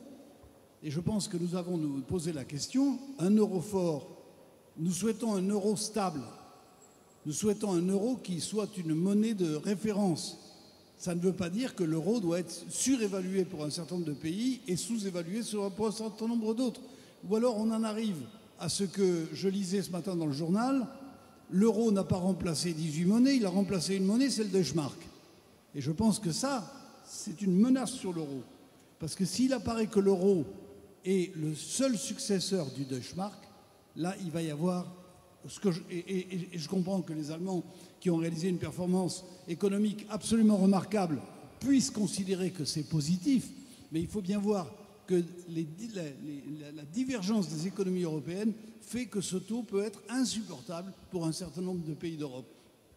Alors on pratique de la dévaluation interne. C'est ce qu'a fait l'Espagne, une dévaluation interne massive. Mais je dois dire que, est-ce qu'on est prêt à payer le coût social de la dévaluation interne espagnole? Parce qu'il est quand même extrêmement fort, 50% des jeunes au chômage. Sylvie Goulard. Non, ce que je voulais dire, c'est qu'il faut quand même remettre le débat sur la force de l'euro dans le contexte des balances commerciales des différents pays. Et nous avons, notamment pour la France, une balance commerciale qui est une exportation majoritaire vers la zone euro. Donc déjà, une bonne partie de notre commerce est totalement indifférent au niveau de l'euro. Deuxièmement, il y a un certain nombre de pays, y compris du Sud. Là, j'avoue, je rentre de vacances, alors j'espère que mes chiffres sont encore justes, mais l'Italie a un commerce excédentaire vis-à-vis de hors zone euro, alors que nous, non. Donc encore une fois, c'est très compliqué. Il n'y a pas seulement l'euro fort qui profite à l'Allemagne, à la Finlande, aux Pays-Bas et à l'Autriche et qui nuit aux autres. Je dirais que dans la complexité, et je suis désolée si ça vous trouble encore plus, il y a aussi des pays qui sont, entre guillemets, des pays de tradition de monnaie faible, qui sont arrivés à adapter leur outil industriel pour de l'exportation efficace et donc qui ne nous tiendraient pas non plus là-dessus. Donc je pense que par exemple en France, on a un petit peu tendance à mettre sur le niveau de l'euro. Et encore une fois, il y a des secteurs très particuliers. L'aéronautique, les secteurs dans lesquels tout est libellé en dollars, c'est un peu différent.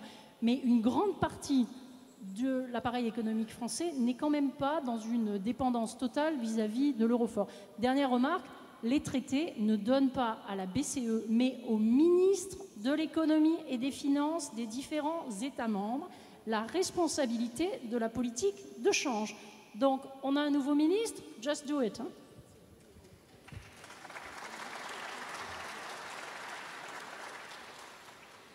Est-ce qu'il y a une question posée par oral? Je ne vois pas. Ah oui, oui. Le micro arrive vers vous, monsieur.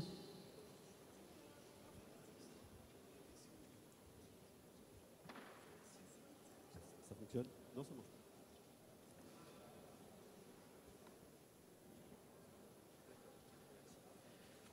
Bonjour. Alors, quelques réflexions en vous ayant écouté. Nous sommes tous conscients que nous avons besoin de l'Europe. Il faut que je me présente, Éric Malenfer. Je suis géomètre expert, vous voyez, je suis dans l'aménagement du territoire et j'ai une centaine de personnes, dont une partie en Afrique par contre. Pas sur le reste de l'Europe, mais j'aimerais bien y aller. Vous avez évoqué une chose, c'est que nos représentants à l'Europe, finalement, n'y connaissent pas grand-chose. Déjà, ils ne parlent pas les langues étrangères. Et moi, j'avais une proposition forte, c'est que les énarques aient l'obligation, comme toute grande école de commerce, d'aller faire 1 an d'immersion à l'étranger dans une entreprise et surtout pas dans une ambassade. Ça leur ferait 1 an d'immersion entrepreneuriale en plus d'1 an d'immersion linguistique. Je pense qu'on aurait tous tout à y gagner. Au niveau de la souveraineté, j'ai une petite inquiétude, c'est que la perte de souveraineté indispensable pour pouvoir progresser, parce qu'en fait, il nous faut un État européen, cette perte doit se décider par les personnes elles-mêmes qui ont tout à y perdre. Donc, comment voyez-vous les choses pour que nous puissions remettre en cause la souveraineté, sachant que le peuple n'est pas contre, mais on ne va pas le solliciter pour ça, parce qu'en fait, le sollicitant pour ça, on se met au chômage soi-même. Enfin, dernier point, 2 derniers points s'il vous plaît, j'essaie de faire vite. Le droit européen est supérieur au droit national à partir du moment où il n'est pas contraire à la Constitution. Pensez-vous qu'aujourd'hui, et le Conseil constitutionnel ne peut pas aller à l'encontre de la Constitution, on l'a déjà vu, quelquefois il est obligé même de s'exprimer contrairement à l'intérêt général, parce que la Constitution n'est pas prête. Pensez-vous, je n'ai pas de réponse, que la Constitution française soit adaptée à l'évolution rapide par rapport au droit européen? Et dernier point, au niveau de l'engagement de la France en Europe, on a un symbole extrêmement fort. Pierre Moscovici, échec retentissant, je n'ai jamais entendu quelqu'un qui a dit qu'il avait été performant, on veut le mettre à l'Europe. Harlem Désir, échec retentissant, il est à l'Europe, on n'a personne d'autre.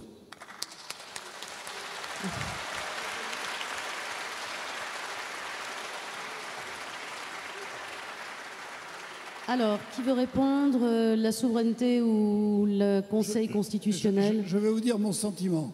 Ce qui vient d'être dit est assez démagogique.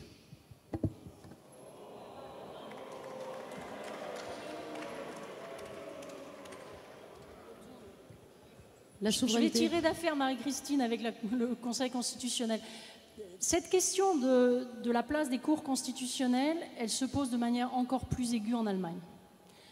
Personnellement, je me sens très proche des Allemands. Je n'ai pas de problème avec la politique européenne de l'Allemagne. Quand on essaye de bien la comprendre, elle a aussi ses justifications. En revanche, je suis inquiète par l'évolution du Bundesverfassungsgericht. Je serais inquiète si la France se permettait le même genre de choses. Nous avons une affaire qui est pendante en ce moment. C'est le fameux programme OMT qui a été décidé par la BCE en septembre 2012, qui a été contesté devant la Cour allemande. Et la Cour allemande a posé une question préjudicielle à la Cour de justice des communautés européennes, ce qui est normal, mais en introduisant déjà la réponse et en disant plus ou moins que de toute façon, si la réponse n'est pas ce qu'elle attend, elle s'en affranchirait. Et là, nous avons une vraie question, encore une fois, parce que comme je l'ai souligné tout à l'heure, jusqu'à présent, l'Union européenne est une communauté de droit et que l'ordre juridique doit être dans le bon sens et le contrôle de la légalité qui est normale des actes des institutions européennes. Il faut pouvoir sanctionner la Commission. En matière de concurrence, ça arrive souvent. Il faut pouvoir sanctionner la Banque centrale européenne. Il faut que ce soit fait au niveau approprié. Et sincèrement, de ce point de vue-là, le Conseil constitutionnel français a plutôt eu une évolution pro-européenne quand le Bundesverfassungsgericht a plutôt eu une évolution moins européenne. Et c'est un sujet de préoccupation, mais Mme Palacio, qui est une grande juriste, a peut-être des choses à ajouter. Non, je suis tout à fait d'accord avec Sylvie Goulard. Écoutez, il faut être cohérent. Si on veut l'Europe, il faut que la Cour constitutionnelle européenne, qui est la Cour de Luxembourg, regarde ces sujets-là. Si on force la Cour de Luxembourg en lui posant une question préjudicielle, mais en déjà préjugeant la réponse, ça ne va pas.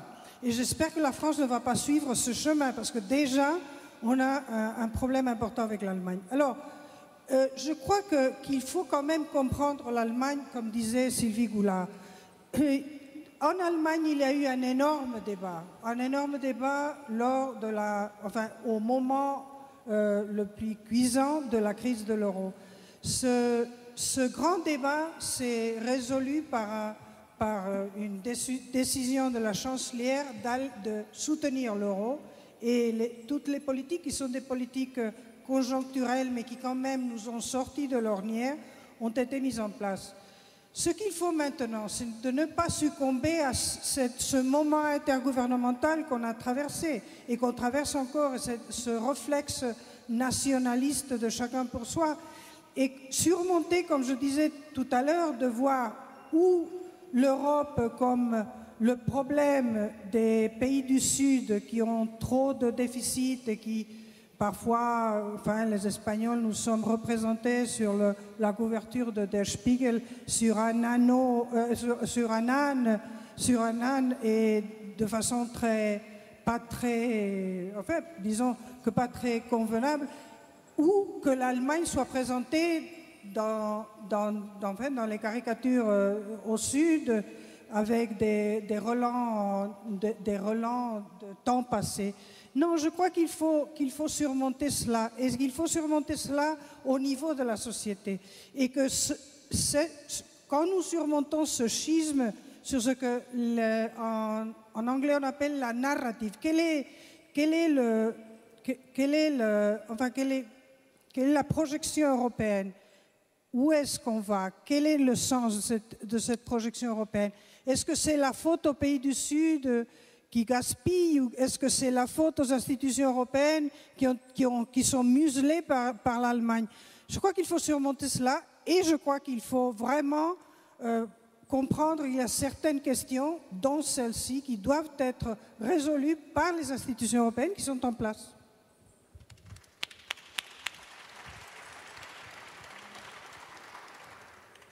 Il est 16h44, on a très peu de temps, mais je voudrais quand même juste soumettre une question qui vient sur la tablette. C'est relatif à la PAC, la politique agricole commune, qui a quand même été la première politique commune européenne et qui dit, au fond, est-ce que cette PAC n'est pas contraire au libéralisme économique? Est-ce qu'il ne faudrait pas libérer l'argent de la PAC et le mettre au service de l'innovation? Donc ça, c'est une question assez politique qui n'a pas été, ce choix n'a pas été retenu lorsqu'on a fait le budget européen qui court pour la période 2014-2020, mais c'est une question qui est quand même souvent posée. Peut-être, Anna Palacio, avec votre expérience des conseils des ministres.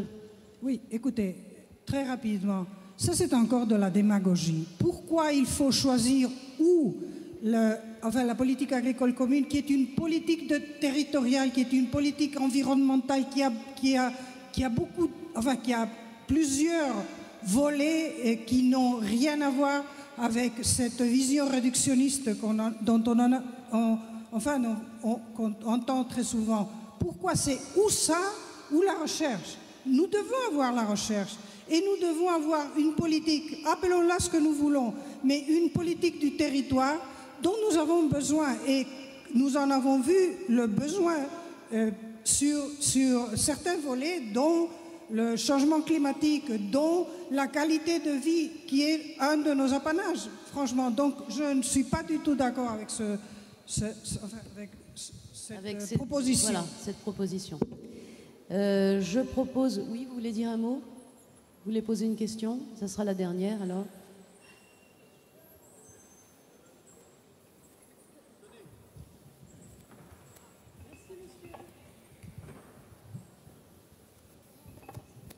Oui, Sylvie Forbin, Vivendi, et je suis également membre de la Commission Europe du MEDEF.